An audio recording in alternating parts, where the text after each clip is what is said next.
And back. that's why I said bootylicious, more like dudylicious. Welcome back, everyone. You're listening to Why Don't I Date These Guys with Naomi and Joel guy. Awesome. So this week we are talking about how to not die alone. But first of all, I need to share my cute little anecdote because Joel asked me for one. Yesterday, I went out with Lauren Pauls. Everyone knows Lauren. She's been on the podcast. Joel's wonderful significant other. And we got our pedicures done, and we got the same colored toenails, and it was so cute. We got the same nail polish, and I just loved that. So now we both have like cute little lilac colored toes. What a cool anecdote.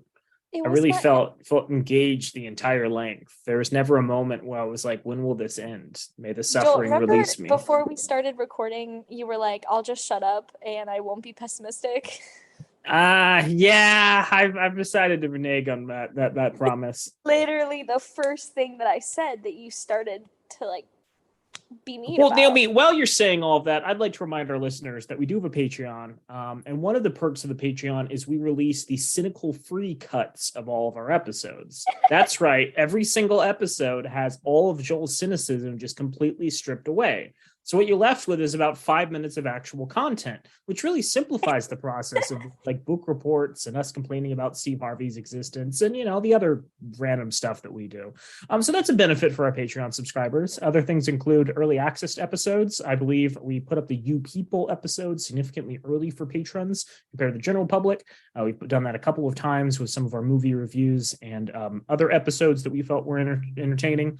And we also have a couple of perks like a Phoenix dating map that tells you all sorts of interesting locations around Phoenix and the state of Arizona, fun places to take people on dates, as well as a couple of notes about, why they're good options. So if you haven't already, check out our Patreon. All of the money is going to support abortion funds and trans rights organizations this year. We are actually not making any money off of it, but it makes us feel good to see that number go up. So be nice to us. Yeah, please. We need it. We need you to be nice to us. We don't have very many nice people in our lives right now. Yeah, we can give or take on the money. Just be nice to us. That's the important thing. Yeah, take pity on us. Speaking of being nice to each other, Naomi, do we have drinks today? I have a drink. I don't know about you. I have and this is going to sound really funny. Len, my partner, has started working as a barista. And Len brought home a wonderful concoction of lemonade. I don't know what exactly is in it, but it's yummy, and I'm drinking it. Okay. It's weird you say that because I'm drinking a bubbly sparkling water lemon sorbet flavor. What is a sorbet flavor? That doesn't make any sense. I don't know how to describe it. It's slightly more like sweet and effervescent, even though it's also 0 calories like every other sparkling water. That doesn't make any sense. Sorbet is literally just like blended up fruit. There's nothing else to it.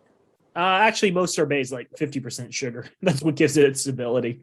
Oh, okay. But again, given that this is 0 calories and no sweeteners, I don't know what they're doing. I enjoy it. I think it's tasty. It tastes very similar. There's another brand, I forget what it's called, that does like a lemon cake flavored sparkling water. This tastes pretty similar to that, but I would recommend it for people who are sparkling water heads. Sparkers, as the kids say. What the fuck? Where did you pick this drink up at? Fries, I think. Okay. A Kroger brand store. I would like to let the audience know that I'm a dummy. And Joel, you can call me a dummy as many times as you need, because I just today noticed while writing the outline for this episode that a picture of the author, we were trying to decide which voice that this person had, whether it was more feminine, more masculine, more they, them. And I figured out. It's a lady. Guys, it's a lady. A lady is writing this book. Yeah, I was partially listening to our part 1 recording again and struck a little by how I pointed out I thought it was a lady in like the first 15 minutes, and you're like, no, I'm pretty sure it's a him, and use the masculine pronouns the entire rest of the episode. No, I'm a big dummy because, like, okay. I could have told you that. This is not like the make or break for me. But anyways, moving past my dummy age, last time we didn't quite finish up part 1, so I'm going to finish that up in the next couple of minutes of this episode. But I want to jump back and kind of give a brief summary of what we talked about in the first part of this book review series. We talked about a little bit about the author and who the author is. So Logan Ury is a behavioral scientist, and she decided to write this book to shed a little light on how to get ready to date, how to actively date, and then how to then settle down with said partner if you decide to go that route. And moves into why dating is so hard and what the issues are that you are within yourself. So she calls these dating blind spots. And towards the end of the first episode, part 1 that we had, I reviewed what the different types of people are that are daters. So we had the satisfiers, we had the maximizers, and we had the we have the maximizers, we have the romanticizers, and we have the hesitators. And we defined all of these things. So now we're moving into why it's bad to wait. And Joel, I'd like to ask you a quick question. What is your understanding of opportunity cost? Oh boy.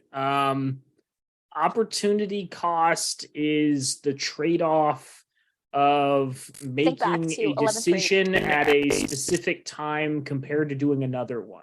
So like there may be inherent value in like, getting one job, but the opportunity cost is you wouldn't have access to another job, which might pay a different amount or have like different health insurance. And so economists are like, yes, we can do this policy option, but what is the quote unquote opportunity cost of not doing this other stuff? And they can like weigh the respective outcomes. That's my understanding, I think. Yeah. So good understanding. In this sense, we're talking about opportunity cost because we're talking about what you're going to lose the more time that you wait for your partner, the more time that you don't actively date, the more time that you're just not on dating apps, the more time that you're not going out to bars or events like she mentioned and throughout this book. But the main point that she makes is that the vast majority of the people that she's talking to are waiting for the right time to start dating, to get married, to do all these things. And there never is the right time. You kind of have to jump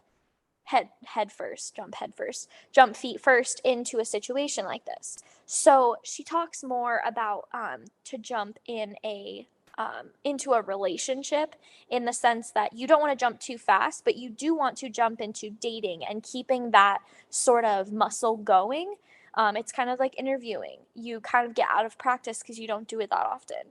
So a lot of the clients that she has been seeing or had been seeing before she wrote this book were talking about, oh, I want to have the perfect job. I want to have good investments. I want to have bought a house by myself. I want to do all these things before I start a relationship with someone, which yes, sometimes that can be a good idea. But the vast majority of the time, her clients were in their late 30s, early 40s, and were kind of pondering why they still hadn't met anyone yet. You looked very confused right now. As I was in part 1, I remain skeptical because I think the advice, you shouldn't wait and you should constantly be dating, is one of those things that I can see the intelligence behind it, but also fear it's just implicitly assuming everyone's happier with a partner, and that this idea that eventually you will have to settle down will incentivize people to jump into a relationship that might not be the best for them. So I guess my question is, I can see this being helpful advice, but what's really going to be helpful is if she can say, how do you identify when a partner is like actually good versus your romanticized idea of what they could be? And that might be part 2. Yeah. Yeah, so she goes into that sort of, and I should have reviewed this a little bit more, the types of people that she qualified as there's 3 different dating tendencies, and I call them 3 different types of daters, which is the romanticizer, the maximizer, and the hesitator, which we went over in the first part. But the biggest thing is that when going through this process, when you're actively dating, I don't think constantly is the best word to be using, but you want to be using that muscle on let's just say you go on a date a month with a new person, and you're just using that muscle in order to ensure that you're not getting out of practice. You're still meeting people, even if it's just for, connection reasons, like, oh, this person, or oh, you work at this hospital, or blah, blah, blah. You are still using that muscle. You're still actively flirting with people, all those good things. It's very funny because I'm reading through the book Why Women Deserve Less by podcaster influencer Myron Gaines. And literally the whole thesis of his book is it costs too much and women expect too much, so you shouldn't bother with the dating game. So it's like completely opposite perspectives. To be clear, I'm not endorsing his argument. I think he's a huge piece of shit. But like, it's interesting that you have like these two wild disparities in like understandings of dating and like how you should approach this. Interesting. I want to learn more about this author when you talk about this book on the podcast. But moving on, the next piece of advice that she gives is to stop texting your ex. Stop talking to your ex, block their number. So something that I heard recently that I literally thought was absolutely absurd. I was out with one of my friends, and she was complaining about this guy that she's been on and off with for years. And I said, why don't you just block him? Because what she does is she gets drunk and talks about him. And they end up having sex. And I'm just like, this is absurd. Why do you not just block him? And she said, oh, well, I don't want to give him that satisfaction. Like, he's giving me so much trauma, and I don't want to give him that satisfaction. And I looked at her like she was freaking crazy. And I said, but why are you not protecting your peace? Why are you not doing this? And I just come to the conclusion that this person that I know is doing this because she wants the drama. She wants the effect of having this person in her life until maybe she finds the next person.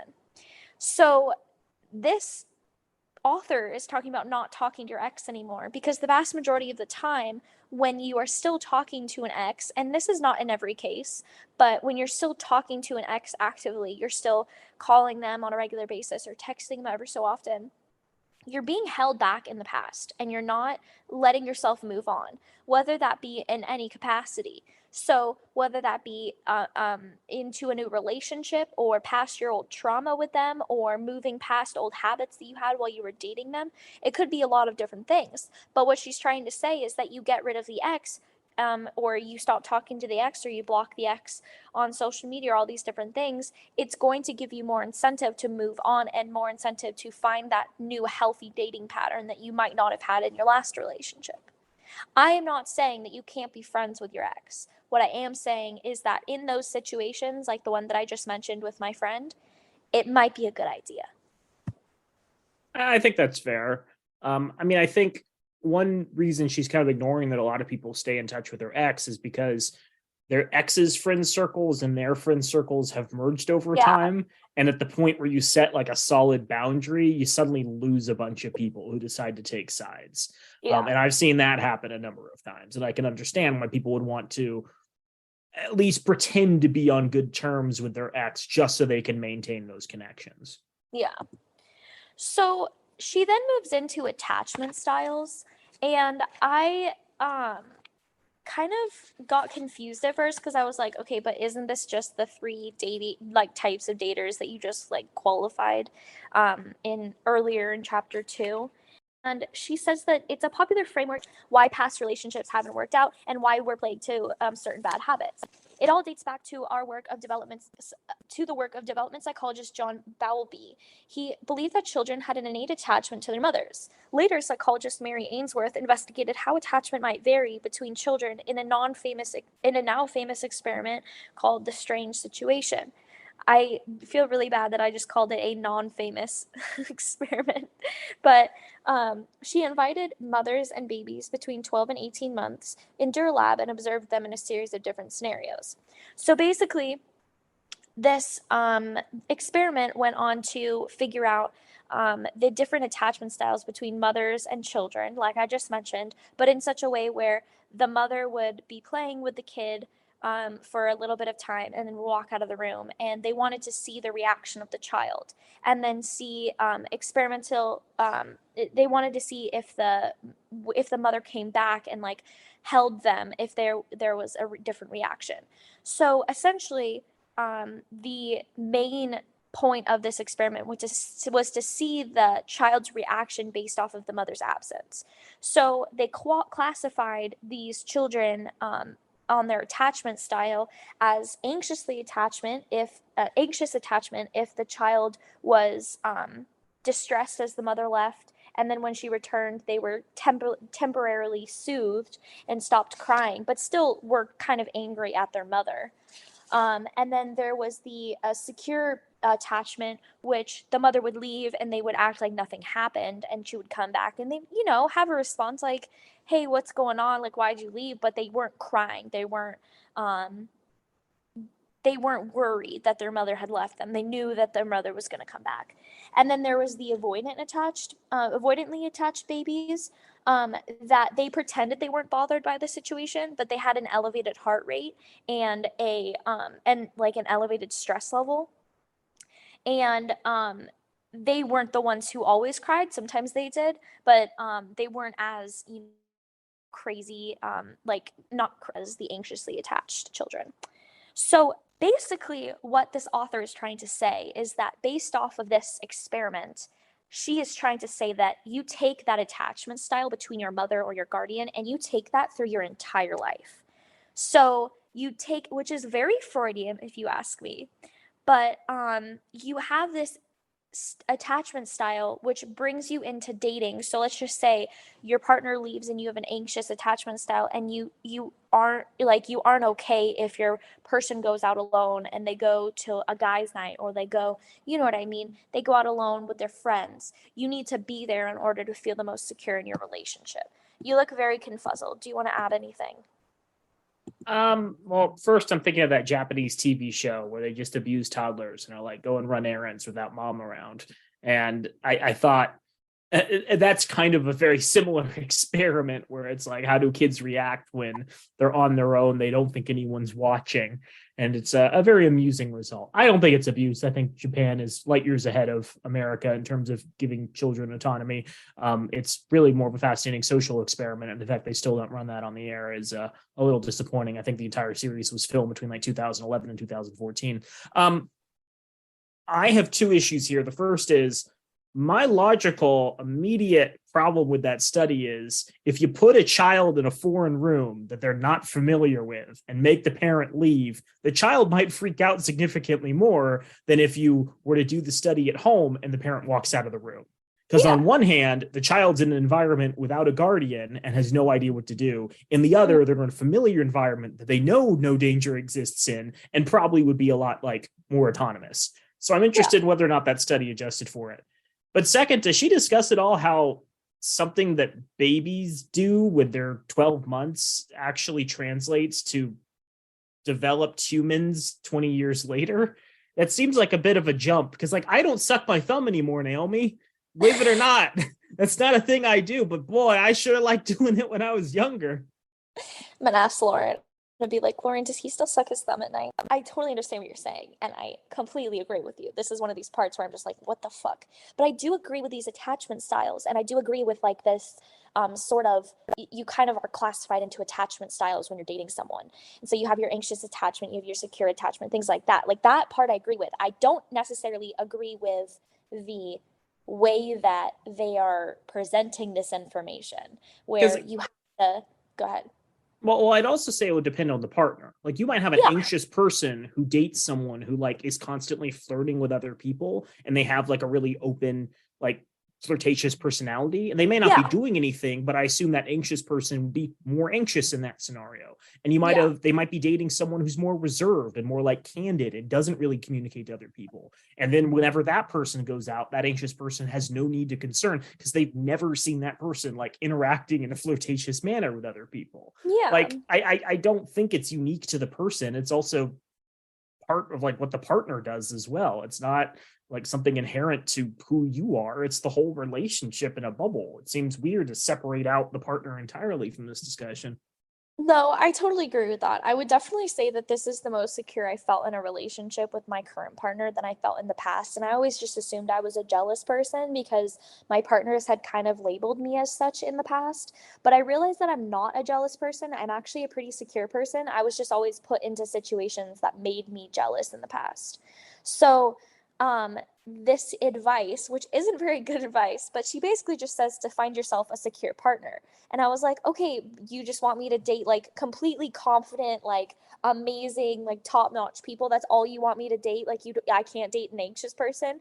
That's essentially what she's saying. Yeah. That was advice in order to get rid of these like anxious attachment styles. But I was like, that's literally so dumb. Like you can't just say date a secure person. Like ways to find a secure person and make it out like that's not advice. That's just go ahead. There's so many confident assholes out there. Yeah, Like there's so exactly. many people who sniff their own farts and think they're roses, right? Just because you found someone who's confident in themselves doesn't mean they actually have anything to be confident in themselves. I'm sure, like, if I dug into it, you know, the Dunning-Kruger effect, where like people who rank higher in IQ tests tend to think of themselves as having lower intelligence, and people who rank lower tend to think of themselves as having higher intelligence. In the same Yes. way, my guess is that like people who are more confident probably like have more confidence in their abilities, irrespective of like whether or not they have the skills to back it up. And someone who's highly skilled, like someone who has like a PhD in mathematics, probably thinks, oh, I don't know as much about mathematics as I do, because they know how like big the universe is and how much they don't understand yet. Yeah. So again, like I'm not saying what she's saying is implicitly wrong. I feel it's just very Dr. Phil-esque, where there's a follow-up. There's another element you need in order to make this advice effective, and that is how to separate the wheat from the chaff. The people who are confident and like not going to cheat on you versus the people who are confident and going to use that confidence to juggle 3 relationships all at once. Yeah. Like Dr. Phil. Yeah, that's why he got that's that's the reason why he got divorced the first time. I keep thinking of that anecdote he shares where he's like, you know, I have a really, really good friend who married his girlfriend because she was the good girl and he wanted to corrupt her. And the good girl wanted a bad boy biker in order to spite her parents. And now he just cheats on her at every opportunity because that's how life works, I guess. It's like, Dr. Phil, you're enabling this dude. Yeah, because you're writing about him and he thinks that it's fine. Yeah. So she ends this section by qualifying what makes a good partner versus what matters more than you think. So she puts a few qualities down. Joel, what would you say makes a good partner? Um, Supportive. I would say language, but there's probably a physical element to that as well. I would say non-jealous. So when you have accomplishments, they don't use that as an opportunity to drag themselves down. They are Yeah. like, oh, that's awesome. I'm really proud that you're like getting ahead. Someone who can accept your faults, but is also like able to parse out what's like a mistake you made and what's something that's like a huge red flag. I think that's important. Okay. And to that extent, I think someone who can call you on your bullshit, because I think people have a lot of narratives inside about themselves, some of which are true and some of which are false. And a good partner wants them to be the best version of themselves, not this like inflated ego version of themselves. And so someone who can like gently point them in the right direction, you know, on days they're feeling moody, give them like emotional support. And someone who's like talking about like some horrible thing at work and the partner being like, are you sure it isn't your fault? Like you do seem to be playing a role in that. Yeah. So Definitely I don't think that's know. a good Like point. I kind of am describing someone who's like perfectly emotionally aware and like has all these incredible social skills. And I get that like most relationships don't have that, but I do think those are skills you should be looking for. Okay. Okay. She qualifies a good partner. She just names a few things. What people mainly think about when they're thinking about what makes a good partner. Money, good looks, a personality similar to theirs, and shared hobbies. Boy, I'm really off the mark. She says what matters more than you think is emotional stability and kindness, loyalty, a growth mindset, personality that brings out the best of you, skills to fight well, so not just oh I'm going to quit as soon as we start fighting, the ability to compromise, the ability to keep your voice calm, all those different facts that ensure that you aren't going to break up just based off of one small little fight about who did you put something on the grocery list or did you know what I mean, those kinds of things, and the ability to make hard decisions with you. oh, should we take my mother off should we put my mother into hospice? Oh, should we, all those different things. Like, you're able to make those hard decisions as well as the easy ones. What should we make for dinner tomorrow night? It's interesting because, like, I agree with her that a lot of people, when they think of relationships, tend to gravitate towards the first list. But it also seems like the vast majority of people have figured that out and are dating someone who doesn't live up to their platonic ideal.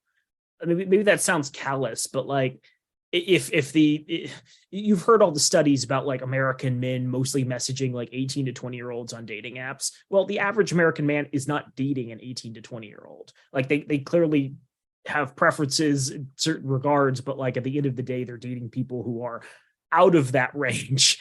And so it's interesting to me because I would assume at some point people move away from that kind of childish notion of relationships and have to realize compromises are needed.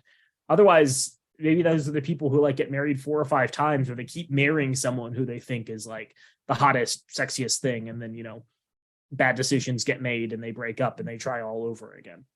I think that this has to do with something that she kind of talked about at the beginning, which was when you're looking on the outside of a relationship, looking into a relationship, let's just say off of social media or something, you are looking at all of the best parts of a relationship. Oh, this partner has really good money to spend to a trip to Bali, or this partner looks like they give really good back massage. I don't know, something like super superficial. Naomi's fantasies. Super superficial that like is that man works in the mine. Have you seen those calluses on his hands? I'm so done with you. So I think that when you're thinking about these superficial things from the outside, you're outside of a relationship, you're not on the inside, you're not thinking of these qualities. But when you are actively in a relationship, that's when you seek out those qualities. I would say that's for me at least. Like, if I was outside of a relationship, I'd be like, oh, well, that person is good looking. I wouldn't necessarily think like, oh, that person looks like they can really tell me good advice on how to help with my grandfather's dementia. I don't know. You know what I mean? Like, it's just, it's not something that you necessarily think about when you're casually dating someone. That's fair. I get what you're saying. Or just casually dating in general. I don't know. That's just my thoughts. Anyways, so we're moving into part 2, which is we're finally getting out there, Joel. We're finally like moving into the dating world. So she kind of classifies why dating apps and goes into a little bit more why dating apps are problematic. They let us limit what we see, and we think that this is all that is out there. So far too often, I'm on a dating app.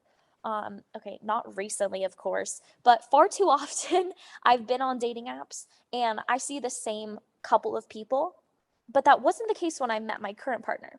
I met my current partner on Hinge, and it was interesting because I'm going to be completely honest with the podcast right now. Every single person I've dated in extensive periods of time has been very different. So no, that's untrue. They've all been shitty, except for my current partner. So I think that the vast majority of the time when I was looking at like people looking through dating apps, I saw the same 2 people at the on both Bumble and Hinge. But in this case, I feel like what she's saying is you're not seeing all of the people that you could. You're kind of just getting what the numbers are generating to you and what they think that you'll swipe right on. And I think that's what she's saying. But let me just get into this. And actually pull up the quote. She's talking about the issue number 1, which is our brain focuses on what's measurable and easily comparable. So let's just say height or weight or things of that nature, like superficial things. And apps display superficial traits, making us value these qualities even more. So when you're on a dating app, you're saying, oh, this person's attractive, I'm going to swipe right. The vast majority of the time, you're not looking through an entire profile before you swipe right. You look at the pictures. It's kind of like a picture book, and you swipe right. But I know that in Joel's case, when he was on a dating app, that was the opposite, because the dating app that he was on was you had to be very descriptive about what you wanted, and you had to know Pet life. What? Pet life. I was like looking for a woman to just crush me under her beautiful feet. Okay, I'm done talking to you for today. We're done. Issue number 2 is we think we know what we want, but we're wrong. The apps allow us to filter out great potential matches.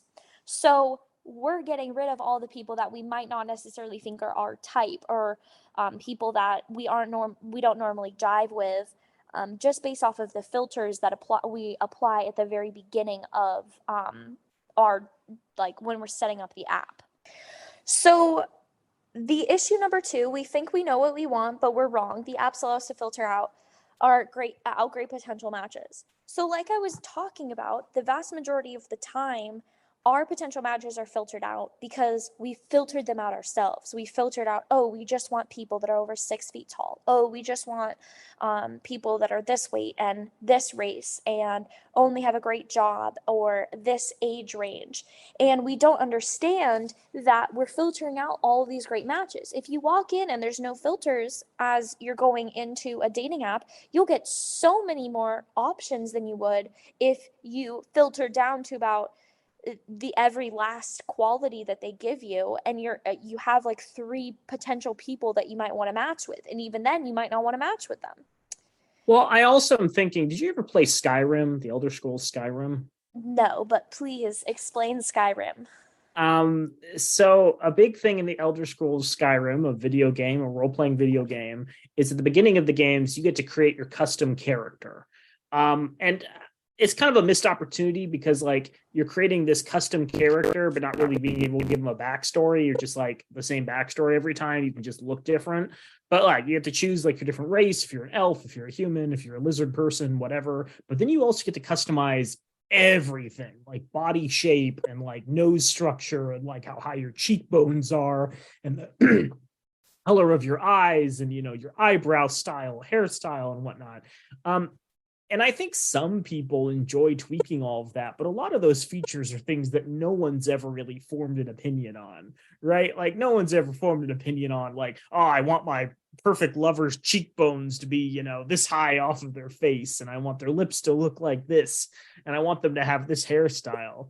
Like, I'm not saying that the different options for filtering go that far. I guess my bigger point is most of the filtering options are probably things the average person doesn't care about. I would say that, yeah, but I think that just because they're there, it's limiting within itself. You know what I mean? Because the fact you really start thinking about, oh, I really do care about height, or oh, I really do care about the race or of the person that I'm potentially dating, or you know what I mean, or I care about the fact that they don't smoke marijuana. It's like all these things can be limiting if you start thinking about them. I don't know. That's just my 2 cents. I think what's also interesting is a lot of people, I would say, do good with partners if they have a better idea of like how the person got to a specific point. Like when you're describing yourself on a dating app, you're describing yourself in a specific point in time. And I think people would also appreciate knowing, like, how did you end up at that point? Like, how long have you been a vegan? Did you, but were you a vegetarian first? Were you raised in this lifestyle? How long have you been a Christian? How long have you been an atheist? Were you part of the church? Did you switch churches? Have you gone through like a religious conversion? And I get like none of that can be easily represented, but like that's the stuff that's actually helpful because you can infer a lot about a person by like how they were raised, how long they've been doing things. It tells you a lot about their commitments to stuff, or whether or not they're just sort of a fad chaser. And so obviously these sliders don't give you the opportunity to represent that. You can imagine a dating app where there's 10 billion sliders. You can customize every single aspect of your existence so that every single person on earth has their own unique one. But again, I don't see how helpful that is. Since I'm going to move on to issue number 3, which is apps promote relation shopping, searching for potential partners like potential purchases. Joel, how often have you gone on a dating app and looked up a Yelp review for a person that you are dating or want to date? Look up Lauren Paul's Yelp reviews. I think I did it before our first date. I was trying to find a Facebook or any information. I don't think I was successful. Do you think that dating apps turn looking for a relationship into relation shopping? I'm not sure what the author means. I think to the extent that you're kind of like running your fingers through it, you're like pulling out the best one whenever you can. If you find something and you find another one, you take it out of your cart and put it back. Is that what she means? So I'll kind of read. Relation shopping, they deem it as a new phenomenon, and you can attribute this to behavioral economists Michael Norton and David Ariely. I think it's not Areola, but Ariely. Explained in a research paper that many consumer items are searchable goods, like a camera, laundry detergent, and big screen TVs, that can be measured based on their objective attributes. They differ from experience goods, which they define as being judged by the feelings they evoke rather than the functions they perform. Examples include movies, perfume, puppies, and restaurant meals. Goods defined by attributes that are subjective, aesthetic, holistic, emotive, and tied to the production of sensation. Most importantly, people must be present to evaluate them. They cannot be judged secondhand. We've all seen the movie that got bad reviews that made us laugh, or tasted wine that earned amazing reviews but didn't taste good to us. We've been pleasantly surprised or surprisingly disappointed by experiencing these goods ourselves. The process of evaluation was more personal than just knowing that we wanted a wide-angle lens. People, the authors of this paper tell us, we cannot be understood by comparing and contrasting our parts. Yet, dating apps have turned living, breathing, three-dimensional people into two-dimensional searchable goods. They've given us the false belief that we can break people down into their parts and compare them to find the best one. Would you agree with it now?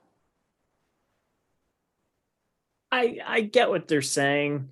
Yeah, I don't know. Yes and no. Like, to the extent that how you search for people is by attributes, I can understand that.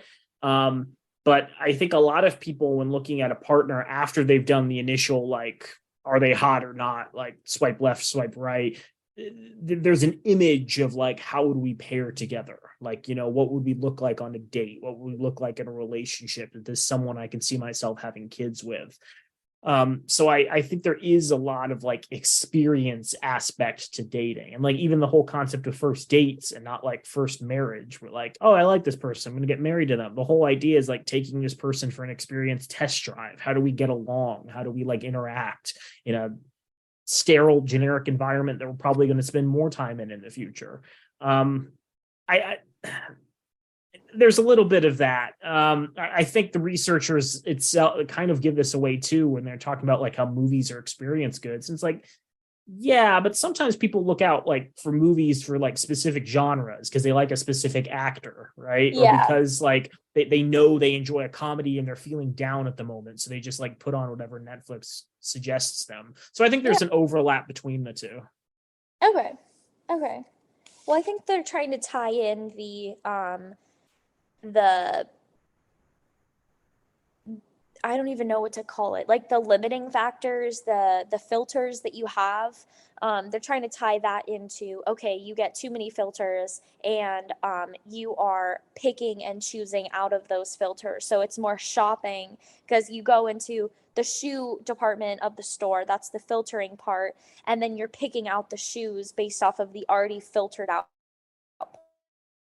I suppose, but simultaneously, portion. You didn't go to see all the stores. You don't.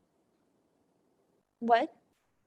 I suppose, but simultaneously, I'm thinking about there's this competing interest in advertising where like consumers want to find something that meet all their specifications, and search engines want to make a useful product, but also give advertisers a way to advertise to people, even if that thing doesn't meet all of their needs.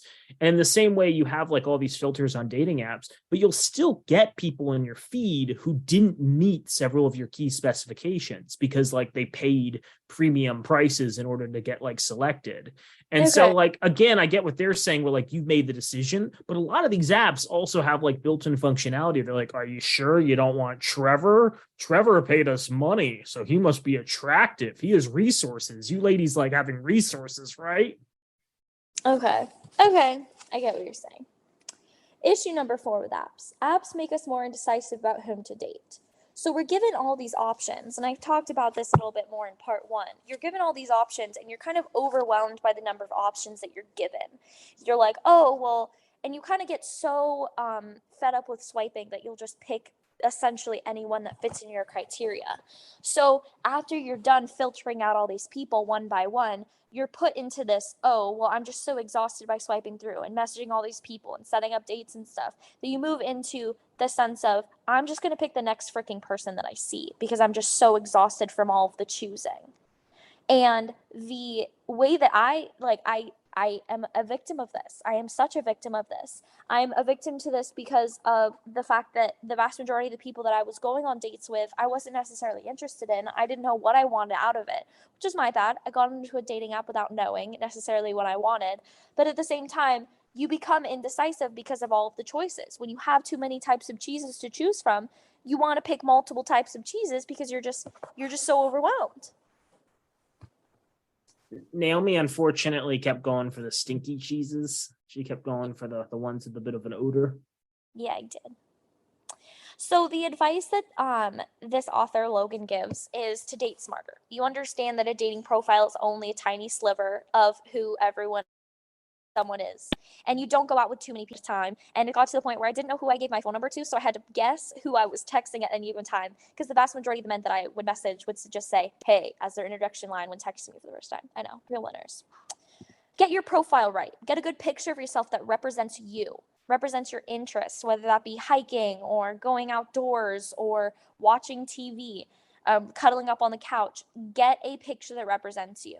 Write a thoughtful profile. Craft your opening line, not just hey, and stay in touch. Make sure that you're not just ghosting people or deleting your profile every couple of days and then reinstalling the app after, a certain amount of time when you're too fed up with being single again. That's all the advice I have. Joel looks so fed up right now. Dr. Phil wrote a book in 2006 before app-based dating became common, and his advice was better and more comprehensive than this, and we were still giving him crap for it not being particularly detailed. Okay, we talked about Atomic Habits, and Atomic Habits was written by some guy who was a blogger who just started talking about blogging about habits every day, and then became really famous, and then wrote a book, and then is now known as the guy who had a blog who wrote a book. He really had no qualifications. And in the same way, I get that Logan has done all this research in a lab, but all of it is very rudimentary. It's stuff that anyone who's spent more than 15 minutes on a dating app or has had friends who've used dating apps or have gone out on 1 or 2 dates would understand. So my question is this actually useful to people? Because maybe I'm living in this era where I'm enlightened. I've used all of these. I've come to some higher level of a dimension, some existence plane where I've figured it all out. But it seems to me that even when I was dating, I still understood these basic rules. And again, maybe it's easier looking from the outside in, but it's mind-boggling to me that this would be considered helpful advice to the average person. Well, Joel, I think we should explore it in part 3 of how to not die alone. Any last words before we wrap up this episode? This was me being less curmudgeon-y, and I think part 3 I might be even more curmudgeon-y. Okay. I think there still may be some gems worth salvaging, but boy howdy. How Not to Die Alone is someone who doesn't have a background in dating culture, reading some Atlantic articles about dating culture and coming to some conclusions that the average person has already come up with.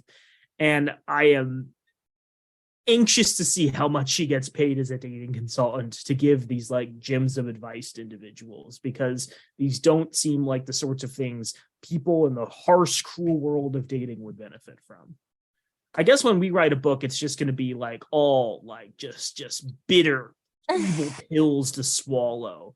You better go to the gym every day if you want to compete in this brutal world of plastic surgery and Brad Pitt's existence. Maybe I'm just a cynic. I don't know. I think it's a little bit of everyone gives really bad dating advice and they're trying to fill in pages to their editor. I think. But we'll come back to this in part 3 of How Not to Die Alone. Any last words, Joel? That was Joel's last word.